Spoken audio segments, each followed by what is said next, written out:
En solo unos minutos te voy a evitar perder el dinero que tanto trabajo te ha costado ganar, siempre y cuando pongas atención a los puntos que te voy a mencionar.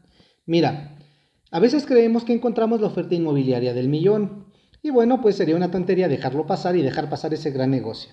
Sin embargo, tienes que entender que mucha gente se apalanca a veces de estas emociones para poder defraudar a los demás.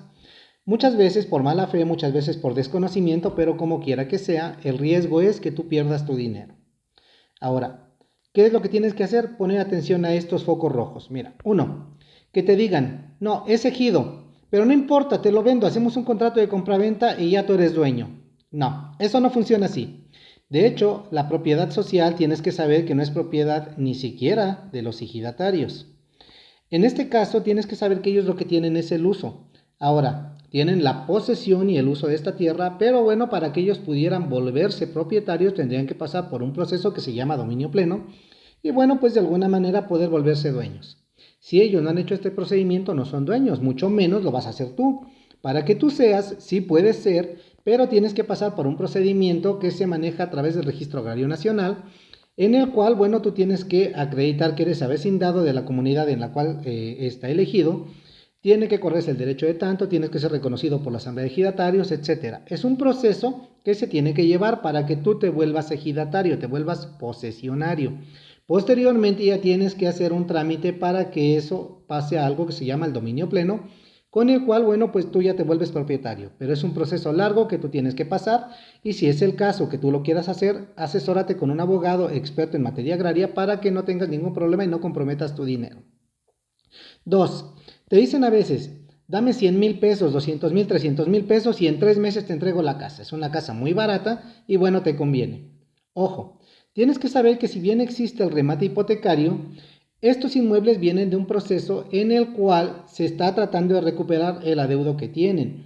Es un proceso que están llevando a cabo y en este caso no te están vendiendo la casa, te están vendiendo los derechos litigiosos. En este sentido, tú tienes que saber que esto es un juicio del cual tú vas a comprar los derechos y tú lo vas a concluir y bien, cuando se te adjudique la casa, bueno, pues tú ya vas a ser propietario de ella. Sin embargo, tienes que saber en qué parte del proceso está, porque al ser un proceso pueden pasar muchas cosas. Y bueno, con esta incertidumbre del proceso, pues también está en incertidumbre el dinero que tú des. No hagas este tipo de transacciones si tú no conoces perfectamente en qué te estás metiendo y estás siendo asesorado por un profesional para que no pongas en riesgo tu patrimonio. Otra cosa también que pasa muy a menudo es que te dicen, no, dame eso y en tanto tiempo te haces de la casa. El problema es que tú das ese apartado, tú das esos 100, 200, 300,000 pesos, la cantidad que sea, y la empresa se te hace humo. Se desaparece, no los vuelves a ver ni a ellos ni a tu dinero. Ten mucha precaución, no pongas en riesgo tu patrimonio, por favor. Otra, que te digan, no, pues es que mi mamá, mi papá me la heredó en vida, la casa es mía. No, eso no es cierto. En otros videos te he explicado el por qué esto no puede suceder, porque la herencia es un acto post-mortem. Es decir, no va a surtir efectos hasta el momento en el cual la persona fallezca. Y obviamente tienes que ser tú el heredero y pasar por la sucesión para que se te pueda adjudicar y bueno, ya luego venderla, ¿sale? En este caso, ponlo al revés. Te la están vendiendo nada más con el dicho de que se los heredaron en vida. Eso no puede ser. Ahora, muchas veces incluso pasa que las personas, los titulares, los dueños siguen vivos y estas personas ya lo están vendiendo. No pongas tu dinero en riesgo si es que estás en ese supuesto de que te están vendiendo una supuesta herencia en vida. Otra, te dicen, la casa ya es mía porque yo tengo las escrituras. No, las escrituras no te acreditan como dueño en ningún momento. La escritura es simplemente un documento de propiedad, pero ese documento de propiedad tendría que estar a nombre de la persona que te está vendiendo y estar inscrita debidamente en el registro público de la propiedad. Al volverse pública, al estar inscrita en el registro público de la propiedad, ahí ya esa persona es el dueño. Pero el hecho de tener la escritura, que a lo mejor el tío Gandaya le sacó a la mamá, le sacó al papá o a quien tú quieras, no lo vuelve dueño de nada. De hecho, esa escritura tú la puedes sacar en el registro público de la propiedad. Es un archivo que es público y en el cual cualquier persona puede sacar cualquier documento. Entonces, la escritura no garantiza nada. Eso no vuelve a nadie dueño de nada. ¿Ok? No pongas dinero por más que te ofrezcan este tipo de instrumentos. Otra que se da muy común es que te dicen, no, por seguridad no damos información, no damos documentación. Mira, tienes que saber que la casa que tú vas a comprar, la casa, departamento, terreno, local, lo que tú quieras, tienes que hacer una investigación para acreditar que la persona que te está vendiendo es el dueño o bien que tenga la capacidad jurídica para podértela vender. Y en este sentido, bueno, pues lo mínimo que tendrían que darte es los datos de registro, el folio real de registro y obviamente acreditarse como la persona que te está vendiendo. Con estos datos tú vas al registro público de la propiedad, haces una investigación y checas que la propiedad no tenga limitación de dominio, es que no tenga ningún problema para que te la puedan vender, que quien te vende sea el dueño y bueno, en determinado momento, como te lo he dicho en otros videos, si no es el dueño, bueno, pues tiene que exhibirte un poder para actos de dominio con el cual él te pretenda vender.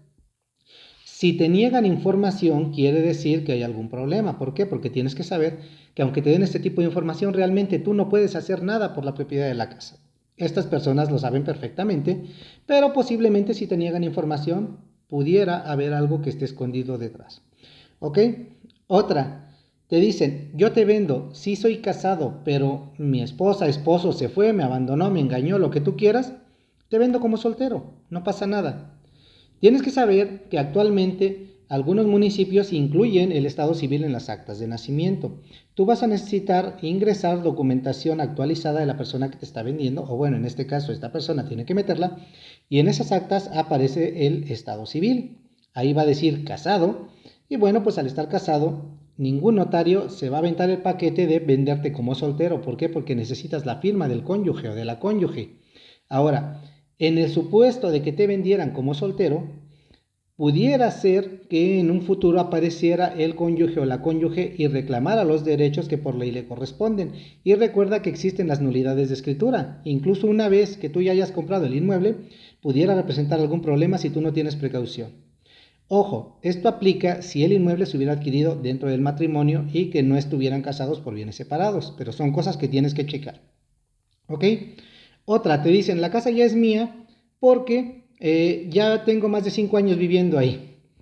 No, si bien existe la prescripción positiva o el usucapión, que es un procedimiento por el cual se pueden adjudicar la casa por el simple paso del tiempo, hay requisitos que hay que acreditar.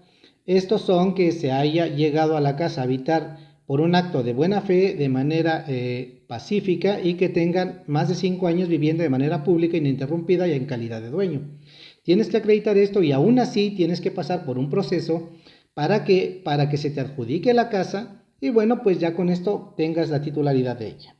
Si la persona que te está vendiendo no ha hecho todo este procedimiento, no es dueño de nada, mucho menos si no acredita este tipo de cosas. El hecho de llegar y meterse no te vuelve dueño, aunque tengas este tiempo que la ley establece. Entonces ten mucho cuidado antes de dar dinero. Otra, te dicen, la casa está habitada, te la vendo y tú los desalojas. Tienes que tener cuidado. Tú no puedes simplemente llegar y echar a la calle a las personas que están habitando. Por más que tú la hayas comprado, que tú seas el dueño, si tú llegas y les echas sus chivas a la calle, te estás metiendo en un problema porque estás cometiendo un delito. Hay un proceso por el cual tú los puedes desalojar o bien pudieras mediar con las personas, negociar, ofrecerles un dinero y que se salgan. Sin embargo, tienes que saber que vas a pasar por este proceso. Y todo eso lo tienes que saber antes de poner dinero sobre la mesa, porque si no, al término de todo este procedimiento, si tú te arrepintieras, te echaras para atrás, ya no la quisieras porque no puedes sacar a las personas que están ahí, bueno, pues acabarías perdiendo dinero y no se trata de eso. Otra, te dicen, yo la saqué mediante un crédito de Infonavit y ya la dejé de pagar. Tiene años, no ha pasado nada, ya no va a pasar nada, yo te la vendo. No, la casa tiene un gravamen fijado y ese gravamen está inscrito en el registro público de la propiedad. ¿Esto qué quiere decir? Que la casa se debe. Y entre más tiempo pasa, pues debe más. ¿Por qué? Por la acumulación de las mensualidades que no se pagaron más los intereses ordinarios y moratorios. Entonces, si bien Infonavit posiblemente ya no tenga tu cuenta, es decir, ya no le tengas que pagar a Infonavit, tu casa está en proceso de recuperación jurídica, esto es, está con un despacho que evidentemente no va a dejar perder ese adeudo. Entonces, en cualquier momento pudiera brincar este tema y bueno, pues el problema te lo vas a comprar tú. Adicional a saber que de hecho tú no puedes comprar esa casa, ¿por qué? Porque no puedes comprar la casa si no liquidas el adeudo que tiene y el gravamen. Para eso tú tendrías que hacer una compraventa con pago de pasivos para que pagues primero el adeudo y el resto si quedará se le va al propietario original. Si no es el caso, pues no va a suceder esa compraventa. Si te das cuenta, entre estas y muchas otras cosas que hay que checar, Tienes que poner atención antes de poner dinero sobre la mesa para cualquier transacción. Protege tu patrimonio, no te metas en problemas y si tú necesitas asesoría personalizada, búscame.